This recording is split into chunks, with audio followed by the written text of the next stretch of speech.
Hello friends. Welcome or welcome back to Get Ready with America. I'm SJ and I'm cutting it close with this one. Tomorrow is the last day for Californians to submit ballots to potentially recall Governor Gavin Newsom. I'll go over why this is happening and some of the logistics, revisit the 2003 recall election for some context, talk about some of the potential outcomes of this election, and end with how to vote. I'm throwing all caution to the wind today and using the brand new Plant Gay palette from Trixie Cosmetics, which I haven't used at all yet. I'm taking a real California casual vibe with prepping for this one. If you like this approach, make sure you like the video and subscribe to the channel for more completely last-minute voting content.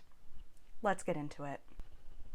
So it's fairly easy to get a recall effort going in California, and they're started like almost every year, except that petitioners usually don't get enough signatures in the designated time frame.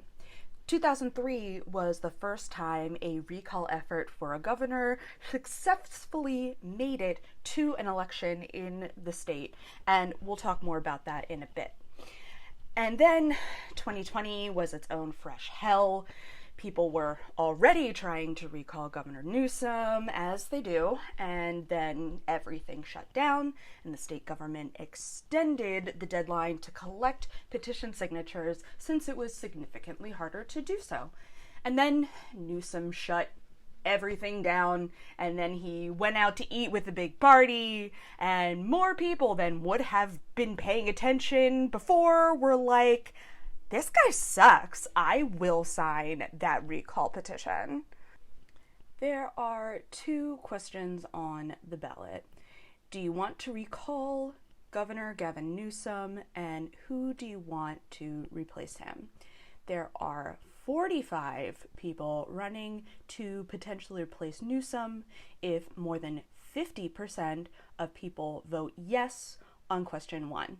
There are 3 Democrats on the ballot, and the other 42 are Republicans, third party, or unaffiliated. And whoever gets the simple majority of votes is elected. The California Democratic Party's messaging on this has been for voters to vote no on question 1 and leave question 2 blank. They have not endorsed a backup candidate if, heaven forbid, he actually does get recalled. And that's because of the 2003 recall. Governor Gray Davis was not well liked because he didn't want to be hostile to immigrants, aka fight for Proposition 187, but also there was an electricity crisis in the state.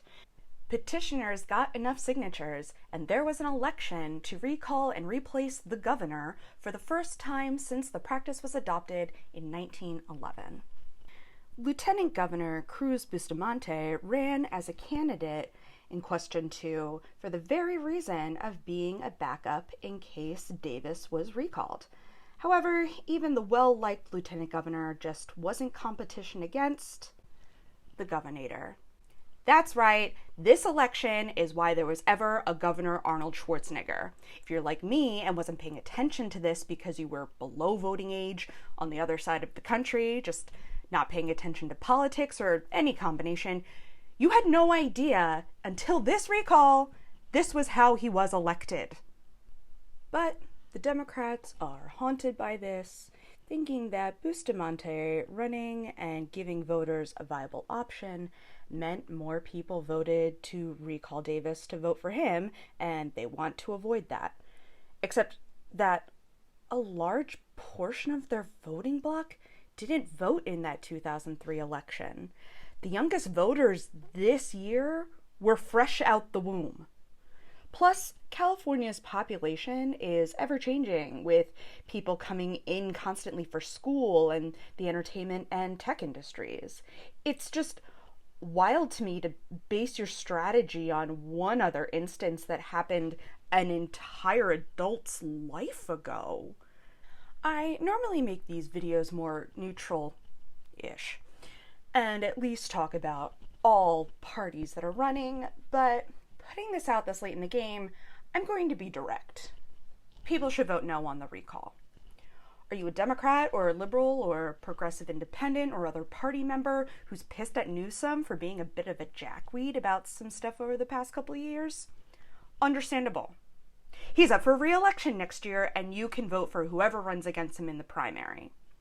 If Governor Newsom is recalled, whoever has the most votes in that pool of 45 candidates on question 2 wins, regardless of how many votes it is.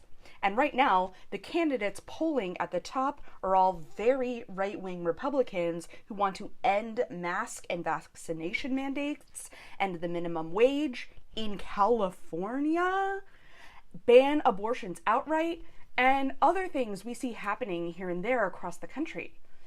Do you really want that in your state? I don't want it in mine, which is why I'll probably reluctantly vote for Phil Murphy this year. I swear, the next year will be exponentially worse if someone else is elected right now, as opposed to going through a much more structured process next year. And I just want to get this off my chest. Can we stop hypothetically killing Senator Feinstein? Yeah, sure, it's a possibility, and we're maybe still a little raw from RBG, but oh my god, can we chill? It's so obnoxious for us all to be screaming around this poor woman who's trying to govern in one of the toughest points in our country's history, where a few of her teammates are sitting in the outfield going like this at the fly balls. Also, can we stop with Justice Breyer too?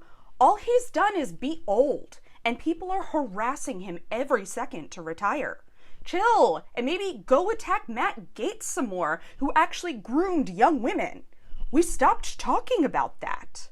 I'll throw in that I agree that they should retire while we can still replace them with equally progressive picks, but, that shouldn't be the be-all, end-all of our strategy. They're just old. They're just old. And we've seen people of all ages in government die in the past 18 months. So maybe let's just take it down a notch on the old people. We probably are going to make them die at this point from the stress. Anyway, back to the recall. Voting is pretty easy. Every eligible voter received a ballot in the mail. So go check your mailbox. I'm sure you haven't in a while.